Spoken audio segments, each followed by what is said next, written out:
that's fine. We're just gonna have to move the company retreat back to Saturday the 25th, but I think that'll work. Also remember to send a card down to Meredith in accounting. It was her birthday yesterday, and I forgot, and she works really good. Let's see here. The TPS reports for the fourth fiscal quarter. If you could just handle that, that would be great. Now we have to do this. Okay, hi everybody. How are you doing? It's me, Tekking and Barry, Vice President, President. We're doing business stuff. Do you know how many meetings Barry has to attend today? Like 7. Business meetings too, guys. Business! Can you not see this is a place of business? Whee! It's a really weird... Okay, well...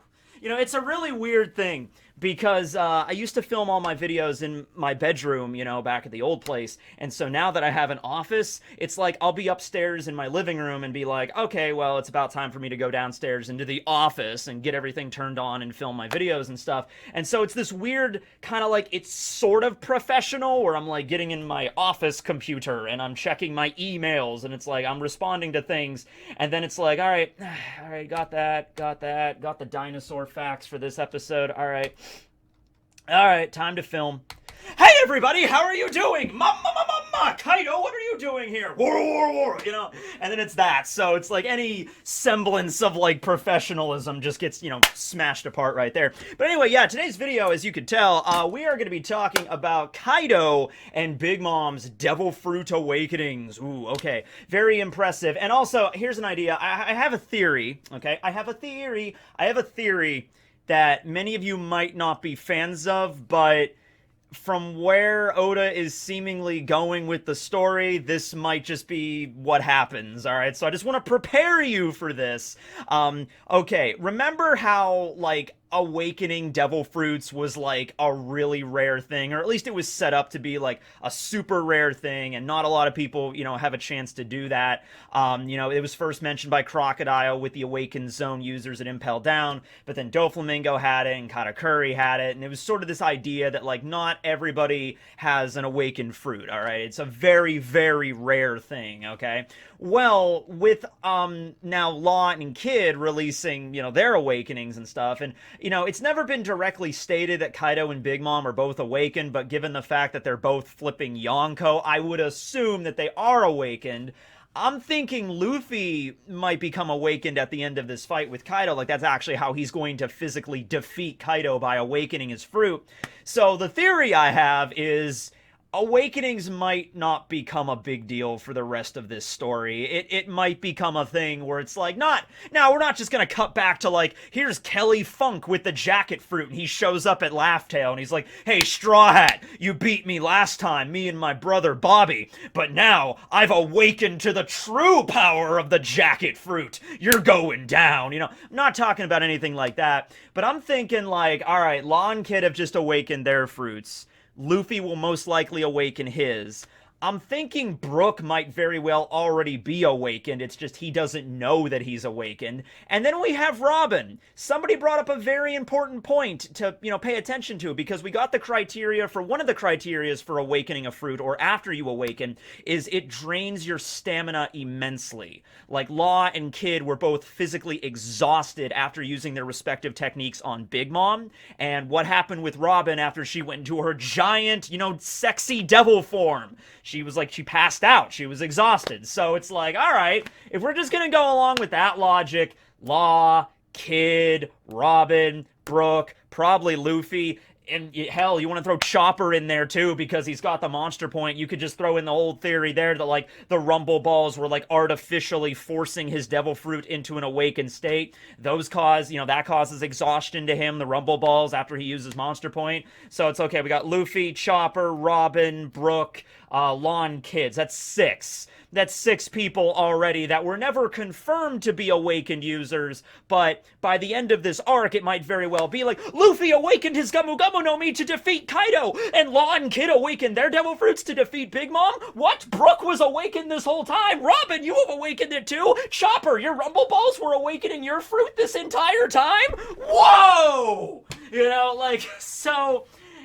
With that being said, it might, I'm just gonna quote, probably the greatest philosophical character in all of anime, Vegeta Prince of all Saiyans. It's like a Super Saiyan bargain sale. I can't do a good Vegeta. There's people that can do really, really good Vegetas. I am not one of them. Yeah, it's like a Super Saiyan bargain sale, you know? It's like Goku up against Frieza, climax of the Namek arc. Krillin just got fireworked in the sky, and it's just like, no! And he goes Super Saiyan, and it's this big, long, dramatic, I think, how many episodes did it take? Everybody makes fun. It took like 6 episodes for Goku to transform. I think it just took like probably the good chunk of just one, but still it lasts like forever, right? Okay. But, you know, it was like really big deal for Goku to go Super Saiyan, but then like right in the next arc, you get Trunks and then Vegeta, and then eventually when we get to the Boo Saga, it's just like, you know, Trunks, you know, younger Trunks and also Goten are just going into Super Saiyan. Like, it's not even a big deal at this point. And it's like, all right, yeah. So, you know, that might be what we get here. Now, there's a positive side to this, and maybe a negative side to this. The positive side of this, we get to see way cooler abilities, and we're moving into, like, the final saga of One Piece, where the battles are gonna ratchet up, it's gonna get more intense. The Straw Hats are eventually gonna have to go up against the Blackbeard crew, and they're amassing a bunch of devil fruits, so they're gonna need everything they can get. But the negative, of course, is like there was this thing that was once spoken about as being like Doflamingo's like, you know, it's rare, but occasionally you can awaken your powers. And then skip to a few arcs later, and like, you know, every member of the Straw Hats that has a devil fruit is awakened. Because here's the thing, for every member of the Straw Hats that has a devil fruit, you could make a pretty decent case that they have already awakened or will awaken. Luffy's the main character. I feel like he will awaken his fruit. If you don't think he will, that's fine, but I think he's like, yeah, he's the main character. He's probably going to get this power up. Whole thing with Chopper and the Rumble Balls, you can make a case for that. Robin in her devil form, yeah, and then Brook having his fruit for so damn long, and it's a weird fruit to begin with, you know, him having an awakening, I could see that too, so, yeah. But, anyway, today we're going to talk about specifically, though, Big Mom and Kaido, because it's weird that their awakenings have never really been referenced. So, let's start with Kaido at first, because he is a zone, and while we do know, of course, there could be awakens of any type of devil fruits, but zones are like the most basic. I've actually acquired this. This is a big spoiler for the manga, but I feel like I just show it to you right now, okay? Here is a picture that I found of Kaido's awakening. I know, this is like from chapter 1040, so we're skipping like 9 chapters. I know a lot of you are going to be pissed at me for spoiling this, but I think it's just important that we see this. This is such a big power-up in the story. I need to showcase it, okay? So we have a duck with some sort of mechanical rocket launcher strapped to its back. This is truly the most terrifying living thing in land, sea, or air. And that's not even getting Kaido involved. Like this, like a duck with a, okay, let's be honest here, a duck with a rocket launcher on its back, that would be a problem. Like, I'm not even kidding around. Like, if you're in the park feeding the ducks and this thing shows up, it's like, you should probably run. Like, you should probably call some people, because that's gonna be an issue, okay? Like, children play in this park, you know, that's not safe, right, okay? But yeah, Kaido's a zone, so his awakening would probably be, you would think, very similar to the Demon Guards in Impel Down. So just a massive increase in their stamina, their defense, their overall strength, and their rejuvenation, their recovery speed, okay? Because that was the whole point, you know, when they knocked out Minotaurus and everybody, Crocodile was like, you know, oh, it doesn't matter if you knocked him out cold, it doesn't matter if you knocked him into a coma, they're awakened zones, so they'll recover in pretty much no time at all, and they'll be back running around to, like, hit you with a club or whatever, right? So, you know, we've already definitely seen that with Kaido. Kaido's rejuvenation recovery speed, I mean, it's insane.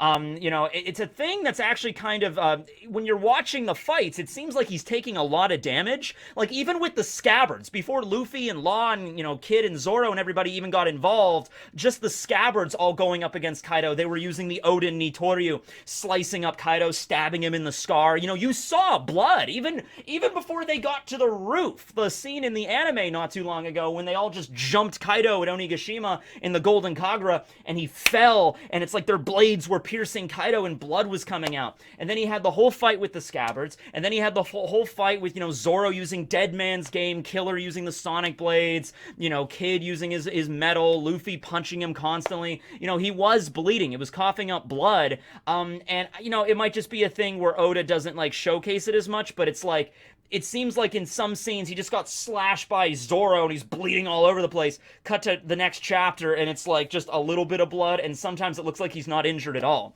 Now, he's definitely taking damage, and that was definitely shown when Yamato looked at the underside of Onigashima, and it's beginning to crumble, like his flame clouds aren't able to support it. I think that was a great idea, by the way, for Oda, to showcase that, yeah, Kaido, of course, has a huge tolerance for pain, alright? So even if he is hurting, even if he is weakened physically, he's not the kind of person that's going to show that. He's not, well, maybe if he was really wicked toasted, he would show that. And he's like super drunk and he's like, why are you guys cutting me? That's not nice. You know, he's not going to do that though, where he's stone cold sober. He's just like, you can just, like, you know, fight through the pain or whatever and just continue the brawl. Also, he's having fun. You have to remember that. Him fighting Luffy right now, Kaido's actually really excited because he's like, all right, Luffy, he's standing there before me, and that was that cool scene where he saw, like, the visages of Odin and Roger and Whitebeard and everybody, and rocks behind Luffy. Just how high of this ceiling will this straw hat boy go, you know? And of course, Luffy's using armament and conquerors in conjunction with each other. He's starting to get a handle on that. So Kaido's really enjoying himself. So I'm imagining, like, the endorphins and the adrenaline. He's just like, whoa, all right, I'm probably gonna win, but let's do it, let's brawl, right? So he's weakening, but he just doesn't physically show it, alright? So that's definitely a tall tale sign of an awakened zone fruit, as we saw with the demon guards. However, to keep in mind, Kaido is not just your average, he's not your average zone user. No, he isn't. Now, just continue the Dragon Ball references. No,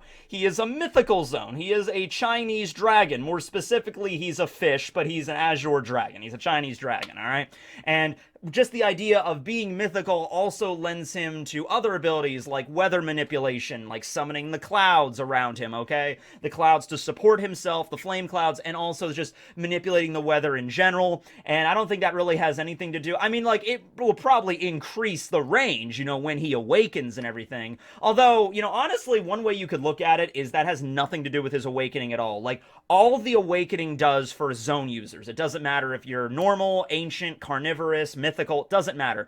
That just increases your rejuvenation, your stamina, your speed, and your strength, okay? And then everything else that Kaido has done, the Boro breaths, the lightning breaths, the dragon twisters, manipulating the sky, summoning the flame clouds, that's just the shit you get from the fruit itself, from the mythical Azure Dragon fish fruit, okay? And that makes sense also because Momo is definitely not awakened, and Momo can still summon the flame clouds and everything. Let me just say this, if Kaido was not awakened, and I'm like 100% sure he's awakened at this point, like if Kaido is not awakened to his devil fruit, I don't even know what's like up from down anymore in the One Piece story, okay? Kaido is awakened, like he has to be, okay? But if they fought Kaido without him awakening his fruit, and he doesn't have that crazy healing factor and everything, he would still be a threat. Like, his scales would still be extra tough, and he would still be able to use the Boro breaths and the lightning breaths and the clouds and everything, but I think they might have beaten him already, just throwing all these really strong opponents like the Scabbards at him, and then, you know, Luffy in the Worst Generation fought with Yamato for a little bit, and then Luffy again. I think just after getting all these strong opponents one after another, and not getting that immense healing factor that the Awakening provides him, Kaido would have lost already, okay? It also just speaks volumes from his stamina, and we're going to get into that with Big Mom. It's like when you have an Awakening, yeah, it costs a lot of stamina in order to keep it going. Not really sure how that works with zones, because like if the Awakening drains your stamina but awakened zones have a lot more stamina, that would probably be the exception. That might be actually the only case with maybe Paramecias or Logias, and it's a little bit different for zones. And I've had this theory, this idea that, like, yeah, different categories of devil fruits have different awakening effects, but they might also very well have different costs or different things. Like, with the situation with the awakened demon guards, okay? Maybe it has nothing to do with their stamina, their stamina is just increased because they're awakened, but maybe the downside is their lifespan gets shortened or something like that. As long as they use those awakened powers, you know, their lifespan gets cut. Maybe it's something like that. It's possible. Now, moving over to Big Mom, she's a Paramecia, of course, and so, well, here's the thing with Big Mom. Her ability, the Soul Fruit, literally just allows her to take her own lifespan and use it for things. We saw her do that in the last chapter, powering herself up, making her even larger than before. Bigger Mom, right? Your mom is so fat. Big Mom, what do you think Big Mom's punishment is for anybody that uses a yo mama joke against her? I have to imagine in the One Piece world, Yo Mama jokes exist specifically because Big Mom exists, but it's like when you use them, it's like the death sentence times 10. It's like something like in Totland, if you were to be so stupid to do something there, it's just like, Big Mom is so fat, she's got her own zip code. And it's like, you just hear just earthquakes wherever you are in Totland, and then she's just coming for you, right? Okay, but anyway, yeah. Big Mom, she can shorten her own lifespan, but also if she is awakened, which I assume once again she would be, that might also drain her stamina in the here and now when she activates the power. It's just she has so much stamina that it doesn't really affect her, but also it might be like Kaido, where she doesn't showcase the exhaustion and like the pain she's in, but nevertheless, she still does exhibit it, okay? So I would think of them in that regard, just two monsters. It's like fighting a boss without seeing its health meter, like, right? It's just like, oh my god, I've hit this thing so many times with like spells, and I've slashed it so many times. It's like, it's gotta be at half health. It's gotta be close to it, right? Like, at some point, this thing has to drop. There's just no indication from the boss that it's weakening, or that it's gonna die soon or anything like that. Think of that when you're thinking of the Yonko, especially Kaido and Big Mom, I guess, right? Alright, so Big Mom's got the Soul Fruit.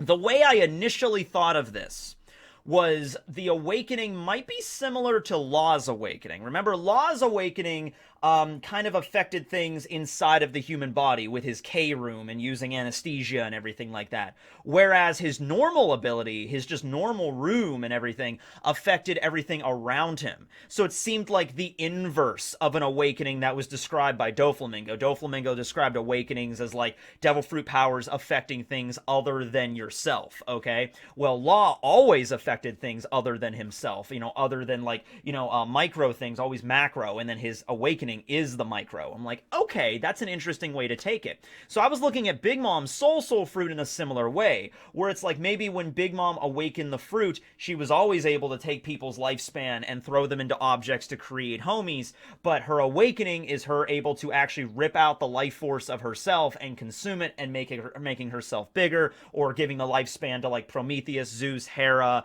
to create, her personal homies, right? Okay, like that stuff. I went back and looked at the backstory of Big Mom again, the story with Elbaf and Mother Caramel. We're going to get to Mother Caramel here too, because she, of course, had the same fruit, as well as when she first utilized the power, okay? So I think it's actually the opposite of that.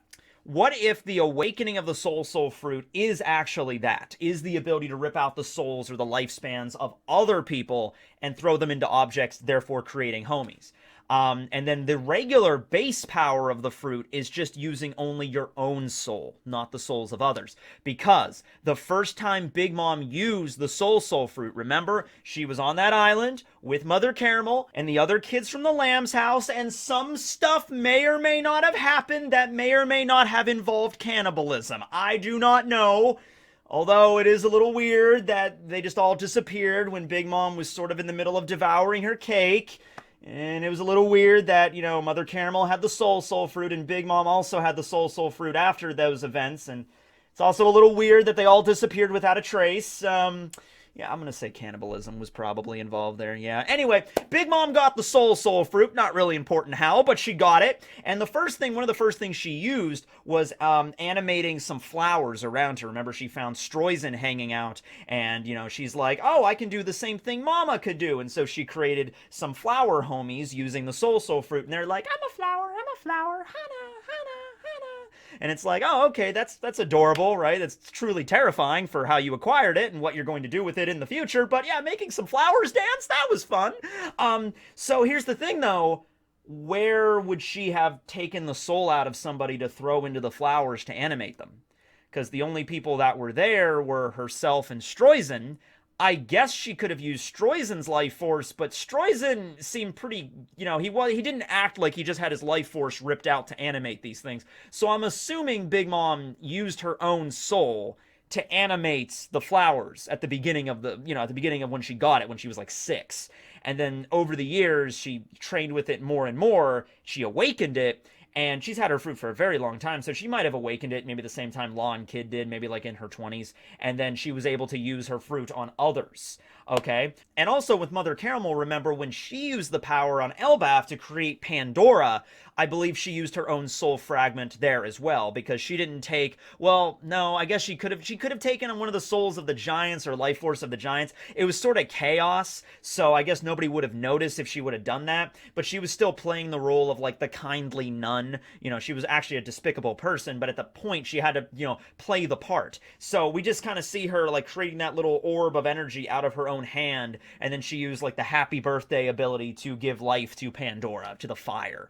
All right, and so that would maybe make sense if Mother Caramel never awakened the fruit, so she could never use the souls of others to create homies. She had to use her own soul to do that. But Big Mom had the fruit for maybe a lot longer, and she trained with it, and she became a Yonko, and she's ridiculously strong already, and so she awakened it, and so then that's how she could, manipulate others. Like, the existence of Totland itself could only happen if she was an awakened user of the Soul Fruit, is basically what I'm saying. To have all these different islands with, all the different animated objects and everything on there, like, that has to be an awakening. Like, it's on such a ridiculously large scale, too. Like, something like that definitely spells, like, awakening power, okay?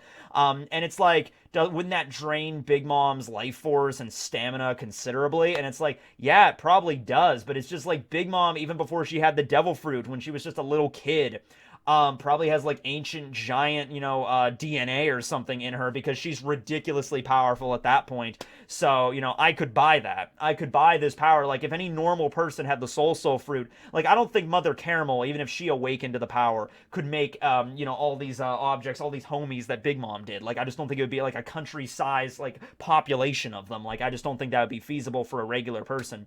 Big Mom being Big Mom would have been able to make it happen. It was a very, and once again, I did a video about this, like, devil fruits receiving the user receiving the perfect devil fruit power that's catered to them. Like Law, the doctor, getting the op fruit. Perfect person to receive that fruit. Big Mom was probably one of the few people in the world that would be perfect for receiving the soul fruit. Draining lifespans and stuff. Like, yeah, she might have used a year off of her lifespan in the last chapter. She probably used that technique a few times before, because she knew how to use it and everything. And just 1 year of her lifespan was enough to make her grow considerably.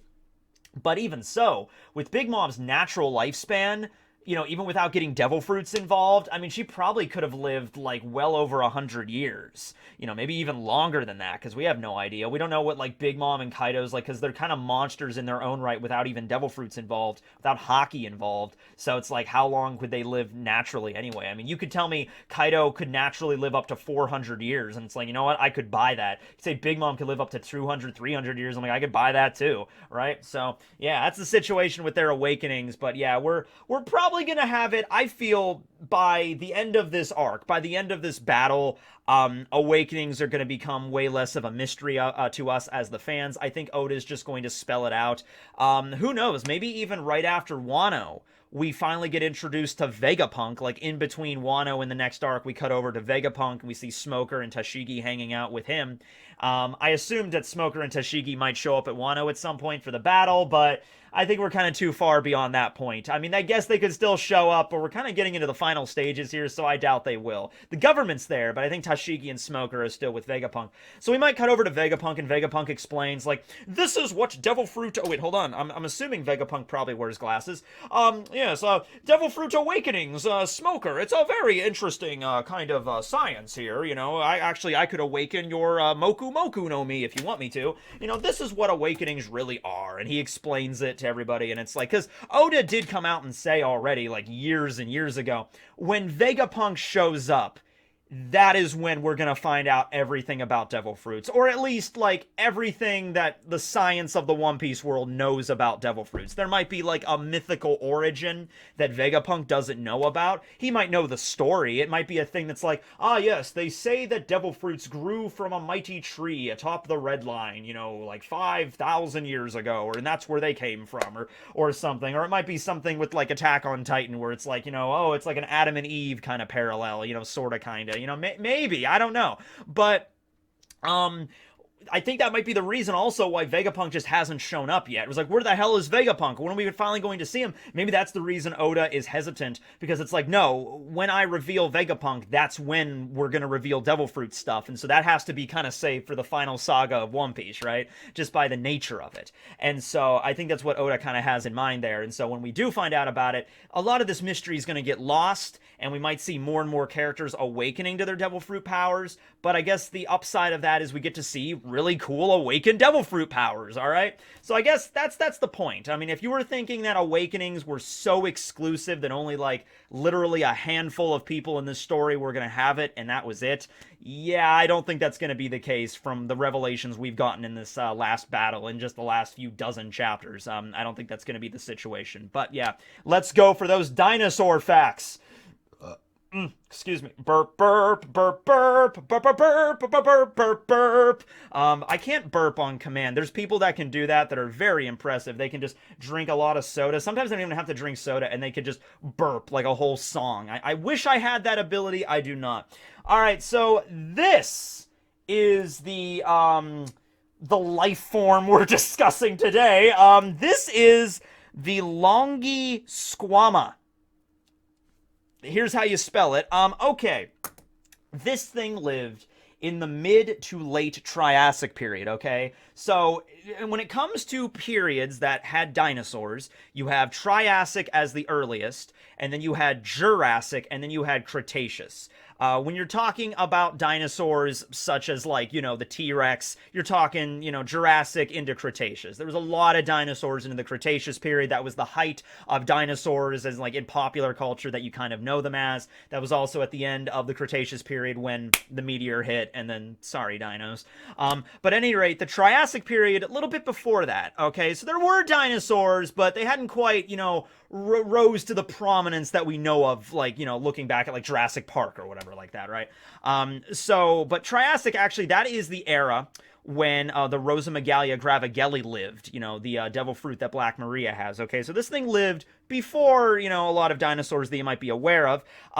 It was originally classified as an archosaur, and an archosaur is, don't even know if I'm pronouncing that right. I had to look into that. Archosaurs embody reptiles, but reptiles in the broadest sense. I'm gonna blow your minds here for a second, okay? Did you know? I'm serious. I read this today, and I seriously had a mind blow moment, okay? Did you know? When it comes to reptiles, like crocodiles, alligators, and birds, like this heron hanging out here, they're both archosaurs. They're both, like, birds technically are reptiles. Like in like when it goes down into the, like, the clades, they are considered reptiles. All right, so that's a little weird because it's like these are archosaurs, like they're a type of reptile, and they're showing a picture of an alligator and a bird, and I'm just like, birds aren't reptile. Wait, are they? It's like, well, no, but in a very broad sense, yes. And it's like, okay, all right. So that's, we're not even getting into the freaking Longi Squama yet, but, like, that's important to know.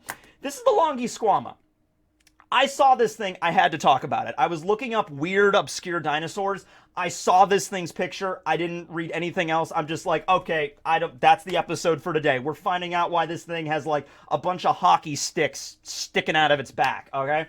So, the only fossils that they've found of these are very much incomplete, okay? And of course, we're talking about an animal that lived well over 100 million years ago. So, you know, the idea is like, oh man, we can't find very good, reliable records of these? I think it's remarkable we even found a fossil at all, right? Okay? But this is the fossil. And the fossil's cool because you can actually see pretty damn well in this fossil what this thing looked like, okay? So it's like you're looking at this thing and you're like, all right, it was like a lizard, but it had these, like, giant, like, were they feathers? Were they bones? Were they antennas? Maybe they were the antennas. Maybe dinosaurs had access to telecommunication technology this entire time. Maybe they're like the Den Mushi in One Piece, right? Where it's like you have these lizards everywhere with antennas coming out, and they sent, like, psychic electromagnetic signals back all over the world. And then that's how the dinosaurs talk to one another. Probably would have made it a lot easier when the meteor was coming, you know? It was just like, oh, if the dinosaurs could communicate, maybe they could figure out some way to stop the meteor. And I don't know. Yeah. But no, we don't know what these things are for. I'm looking at them and I'm just like, I don't know. Do you have any ideas? Well, there is a theory. There is a theory that this thing wasn't even a reptile at first. It was more of a bird. Because it's like, they think that they're wings. Because here's the thing, we only have certain fossils, so we don't know what this thing completely looked like, okay? So there's one artist rendition that these hockey puck sticks are sticking out of its back like so, but then there's another rendition where there might have been two on both sides. So this thing might have actually had wings coming out of its back. Now that is an old theory. It's not really common anymore. It's like, I guess this is the more prevailing idea what this thing looked like, but we just don't know. And that's kind of it. It lives such a long time ago, and we have such limited fossil records of this thing. It's the only species in this little group too. So, I mean, like, maybe it just liked to play hockey. Maybe they played hockey back in the day, you know? They just like knocking a puck around with their hockey stick protrusions. I don't know. But really cool, right? Once again, not even really sure if it was considered a dinosaur. I don't think it was. Maybe an archosaur or just a reptile, but dude, man, they don't make life forms on this planet anymore like that. We don't see any animals walking around with hockey sticks sticking out of their back, okay? Man, that's crazy. That's wild. All right, well, anyway, that was maybe Dinosaur Facts today. Hope you guys enjoyed. Thanks for watching. This will be Tekking and Barry signing out. We got to get back to work, man. You know, it's the fourth quarter. There's paperwork that needs to be done. Business paperwork.